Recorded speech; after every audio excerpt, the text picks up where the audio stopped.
Folks, what I have here is the Soto Windmaster Canister Stove. This is a little stove that a viewer sent me. You know who you are. Thank you so very much. I've been testing this out for numerous months now, and I am ready to share my review with you all. I can tell you this much. These two main points. This is an excellent stove, and also, it's pricey. Let the review begin, everyone. Come on, folks. Let's take a look at it now. This is the little Soto stove, the Windmaster, in its storage bag. The storage bag is included.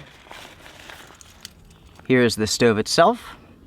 And this includes the TriFlex pot stands. There are two pot stands available for this stove, the TriFlex and the TriFlex, which is a three-legged version. This is an interesting feature, and it's not one that I've seen before, but check this out. You can remove the pot supports, and you can replace these with the TriFlex. The biggest difference between the TriFlex and the TriFlex is size. This is made for larger pots, whereas the TriFlex is made for smaller pots. This is a very unique design. I've never seen this before. There's a spring in here that allows it to open up and close. Just like that. How unusual is that, folks? The weight of the stove with the TriFlex and the storage bag, it is 3.4 ounces. So yes, this is a very lightweight stove. It's also very small. It is roughly 3.5 inches tall, and with the pot supports, you're looking at roughly 5.7 inches wide. The BTUs on this stove is very impressive. You're looking at 11,000 BTUs, and let me tell you, this thing is a workhorse. It is super fast, and at the same time, you have excellent control over the power that you're releasing from this. You can flash boil if you want to, or you can simmer, you can cook. The adjuster here is excellent. You do have a piezo igniter. And going back to the 11,000 BTUs, on a 250 gram gas canister, you're looking at roughly 1.5 hours wide open of burn time. With the burner, you can see that it's very large, and also you have this raised lip, and that offers wind resistance. It features a concave burner head that's also very close to your pot, so the heat is dispersed over your pot or pan evenly. To show you all this little stove in action, let's go ahead and boil some water here. Let's boil 300 milliliters of water. So here we go. The water's on. Full blast, timer start. So it's breezy right now. You can hear some fluttering, and that's because of this, folks. No matter the design of the stove, it is still going to be influenced by the wind. While it is wind resistant, it is not windproof.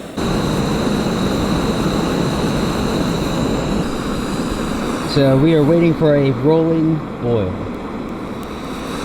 which is right now. And that's 2 minutes, 23 seconds. So there we had a quick boil test, very unscientific. 300 milliliters of water, roughly 2.5 minutes. It's a very fast boil with this stove. Now, let's go ahead and start with the pros and cons. Let's start with the pros. First off, the quality of this stove is top-notch. Soto makes excellent gear. And they make gear that's very versatile. And that's where the TriFlex and the TriFlex pot supports comes in. How unique is that? I'm not sure if I've ever seen a canister stove with removable pot supports. So if you're using smaller cups like this, you can go with the Tri. And if you have a larger pot, you can go with the Quad, or the TriFlex, I mean. So you have some versatility there that you do not have with other stoves. So the quality is excellent. The design is excellent. It is extremely lightweight. 3.4 ounces for the stove, the pot supports, and also the storage bag. Speaking of the storage bag, it is very good. You can easily get the stove in and out of it. The form factor is small. You can easily put this inside of a pot, a cup, a bigger cook set, and it doesn't take up much space. The 11,000 BTUs has offered awesome performance at my elevation of 6,000 feet. The flame is very easy to adjust here. The adjuster is stiff, but not overly stiff. It's not too loose, and I like that. So you can easily turn it to where you need it to go.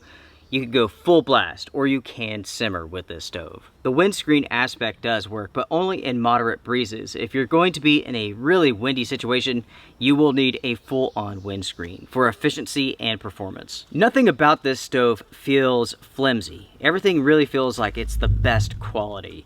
And that's what I would expect from Soto. The company designs excellent products, And in my opinion, they use the best of the best when it comes to the materials. Another huge pro for this stove is the regulator that Soto has used here. This offers very consistent performance. When you're using a full can of gas all the way to an empty can of gas, this performs very well.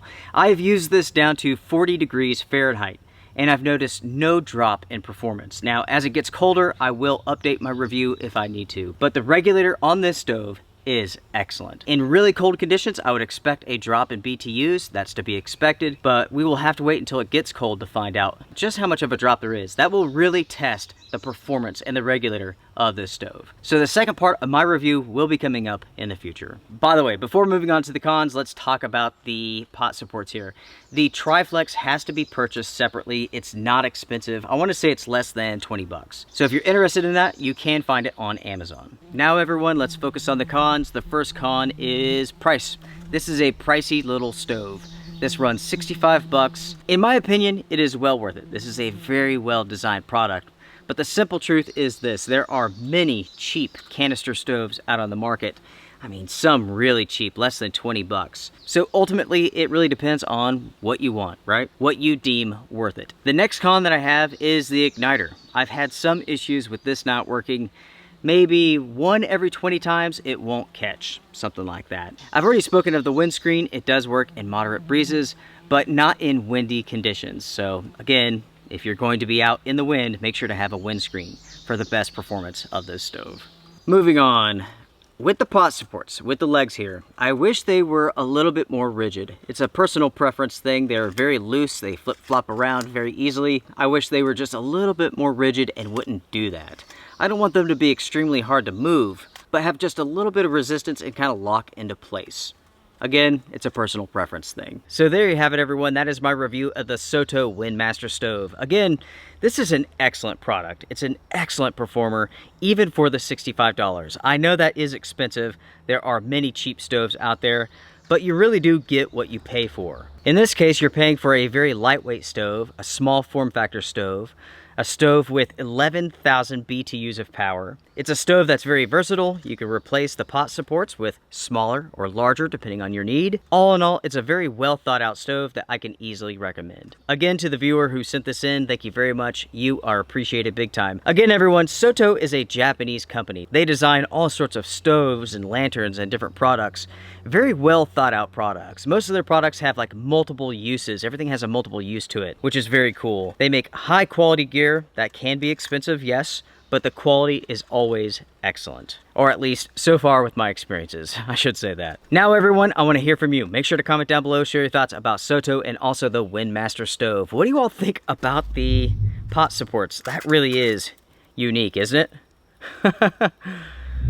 The 4-flex and the TriFlex. It's very easy to take this off, very easy to put it on. It's really, really smart. It really is. Now, talking about this being used with larger pots, this can support a huge pot. I mean, you've seen in some of my videos, I've cooked up full meals on this. The 4-flex, in my opinion, is the way to go. But if you have a smaller cup or something like that, you want to go even lighter weight, the 3-flex is a good option for you. Folks, that's my review, and I'm sticking to it. Hit the thumbs up because it does help the channel. Support the channel here on YouTube and also Patreon if you want to. Take care, strength and honor. Until next time, everyone. Be safe. Bye, folks. Before I go, would you all like to see a versus episode? Maybe this stove versus the Pocket Rocket 2? Comment down below. Let me know.